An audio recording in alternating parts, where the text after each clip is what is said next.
mosquée ñu amal lancement opérationnel xëyu ndaw ñi ndaw yi nga xam ne jël nañ leen fii ci Touba ak Mbacké ci département Mbacké jébbal leen nag unité de coordination et de gestion des déchets bi nga xam ne ñun ñii ñooy point focaux yi ci commune bi maire bi wóoluñu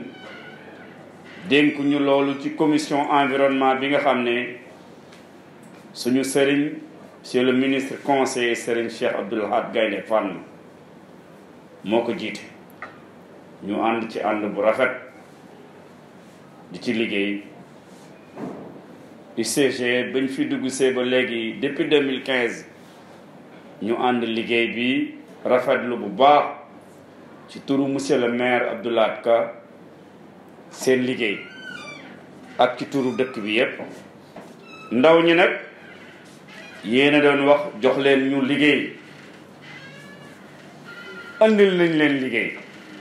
liggéey boo xam ne dégg ngeen léegi coordonnateur bi leeral yi nga xam ne leeral na ko ci defe naa lépp leer na ci seeni bopp dañ leen a bàyyi librement ngeen dugg ci plateforme yi instruire yi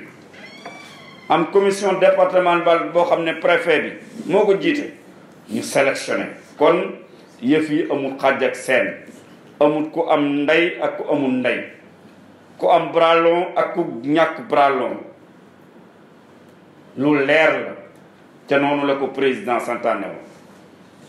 waaye nag nañ ñu indil am xëy ñu ne la xëy maa ngi nii ngay bëgg lu yomb aussi looloo tim ñun liñ leen ci wax ñëwuñu fi pour bunduxatal kenn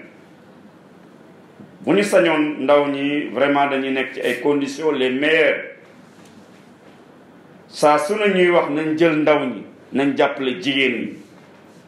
waaye aussi ndaw ñi aussi nañ ñuy wax aussi lu ñu mën a dégg ndax waxtaan waxante dëgg ca la bokk buñ la joxee liggéey ne weeru jot ñu fay leen ci lu ngeen di liggéey bis bu ne 3000 et poussière mu nekk 100 000 francs ci bis boo liggéeyee loolu mënees na ko dégg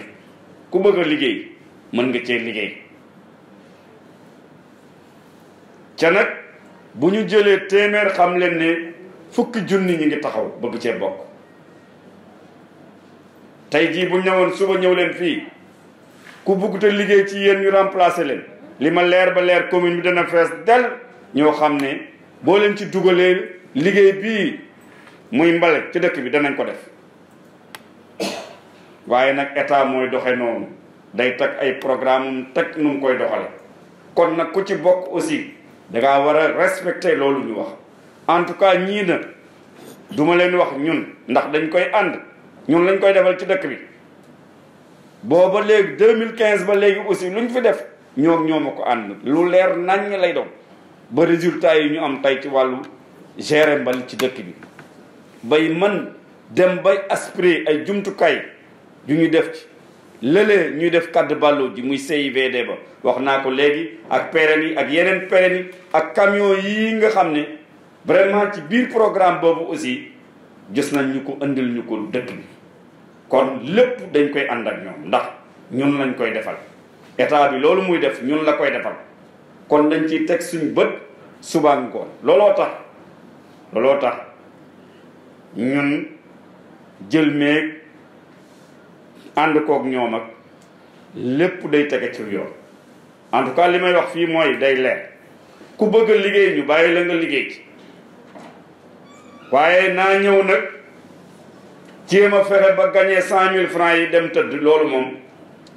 président waxul loolu de président waxul ne nañ ñëw yoroo malal gone yi rek ñu ñëw def lu leen neex am na ku ko wax seen biir Alassane Bal danaa créer ay conditions yoo xam ne danañ mën a jël xale kon xale yi nañ nangu nag futteeku ñàkk liggéey pour intérêt réew mi ci fii de muy Touba bu weesoo li ngeen ci am liñ ci am wax naa ko léegi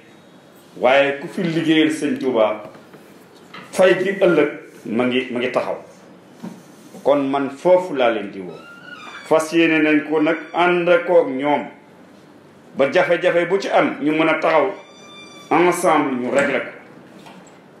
warugar kii mu ne ci biir lii mooy li UCG ak état wala ak commune li ñu leen warloo yéen prestataire nag kii daf leen a ameel lu mu leen war a jox mooy li ñu tënk bu ngeen demee ci article numéro 4 liir ngeen ko am na lu ñu ci bind loolu donc moom la leen kii yoreel c'est l'état c'est l'UCG loolu la leen yoreel mais yéen prestataire seen warugar aussi jàpp leen ni moo nekk ci article numéro 3 lu ñu bind lu leer la kenn ku ne liir na ko ba mu dalee ba mu daataan a signé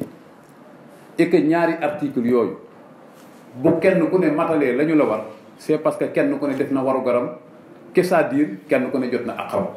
mais ku ci manquil la nga war a def mooy sa warugar c'est parce que keneen ko jotul àqam autant li ngeen def loo boo leen ko defulee kon état amul àqam mais état lu mu leen war a def loo aussi bu ko manqué c'est parce que jot leen àqam contrat noonu la tënkoo une fois que ngeen lire contrat bi bul ne Mbàkke laa dëkk bul ni Mbul laa dëkk bul ni Ngay laa dëkk bul ni feneen dafa am lu mu laaj et que même le lieu d'intervention c'est précisé ici on a bien dit lire ngeen ko mi ngi ci contrat bi képp ku ci dugg bindu ji à partir tey jii mu leer Ibrahima leeral lu baree bari loo ci man xam nga loo ci mënul xam nga ki ci dugg nag te mu am lu mu àndal lu nga xam ni dëppoowul ak lii il est temps mu xam ni li koy xaar moom lii c'est un document la koy dérouler c'est une politique qui est là il faut l'appliquer pour que ñu tàggale nit ak que ñu tàggale ñu ak mbalit dëkk bii ak ni mu mel Sénégal ak ni mu mel noonu la fépp mel mais Sénégal wàllu mbalit moom ñu taxawu ko saytu ko bawul loraange parce que tant que mbalit ñu ngi ko bàyyi ni mu doon mel loraange di am dana yàq suuf si dana rey jur gi dana gàllankoor nit ñi maladie yi bul sonal sa bopp tant que mënuñu koo gérer am na lu nga xam ni te mbirum wér-gi-yaram de moom état bu lompoñ wala communauté bu lompoñ wér-gu-yaram la lompal moom kenn mënu ko attan mais lay tax wér-gu-yaram mën a am c'est l'hygiène publique c'est la gestion des ordures nañ ci góorgóorlu parce que dana tax ordonnance yi wàññeeku mais dana tax maladie chronique yi wàññeeku te bu boobaa bu nit ñi wéree rek développement mën a am mais tant que nit ñaa ngi wéré di moom charge boobu kenn attanu ko nit ñi non seulement duñu liggéey mais wëlbatikuwaat ay ordonnance ki yëpp di tegu suñu kaw donte nag wér ak ñàkk wér moo ànd loolu mu ala kulliyaali moom ak lu ñu góorgóorlu muy am ak lu ñu góorgóorlu muy am mais daal nañu xam ne liggéey bi daal li mu laaj ki nga xam ne seet na boppam que ni vraiment mu ngi développé ay maladies chroniques te mënu ci dem liggéey bi moom laajul loolu da nga liggéey ci naaju tàng de da nga liggéey ci pënd de peut-être da nga dem def quelque part nga yëkkati lu nga xam ne diis donte ci biir li ñuy jàngale bëgguñu ngeen di yëkkati lu diis am na lu ñu koy defee loolu lépp dana leen ci tàggat yëkkati lu diis ci biir mbalit dañ koy aaye donte c'est un service qu'ils vont faire mais nañu ànd def ko nag ba lépp di woyof ba mu am impact ci yaramu nit ki waaye daal am na loolu moom conscience individuelle la laaj ci biir li contrat bi tëgg ci biir li liggéey bi laaj kenn ku ne xam ko xam ni binduñu benn nit ba ñuy programmer déedéet askanu Sénégal les jeunes ñoom la ñuy wutal aw ndaw ku ci mën a dem sàkku ca effectivement amul dara tëddee njaaxaanaay la kenn ku ne bu ca waree dugg na ca dugg mais ca biir dugg ga xamal ni daal boo mënatul daal mieux vaut nga xam ne lii mënoo ko bu ko defee am na ñeneen ñu nga xam ne wax dëgg yàlla danañ ca mën a kii te loolu génnul Sénégal génnul département bi génnul dëkk bu tedd bi